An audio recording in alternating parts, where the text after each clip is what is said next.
Şəkil ədəd əlaqəsinə aid olan bu məntiq tapşırığında dairənin içindəki ədədləri toplayaraq həmin dairənin içindəki fiqurun tərəflərinin sayına bölürük.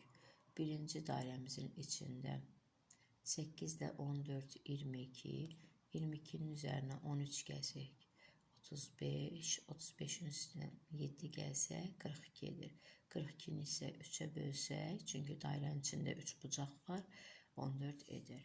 Digər tərəfdə dairənin içindəki ədədlərin cəmi 40-dır.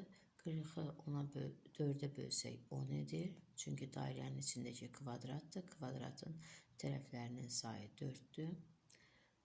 Aşağıdakı dairənin içindəki ədədlərin sayı 90 edir. 90 isə çoxbucaqlımızın tərəflərinin sayı 6-dır.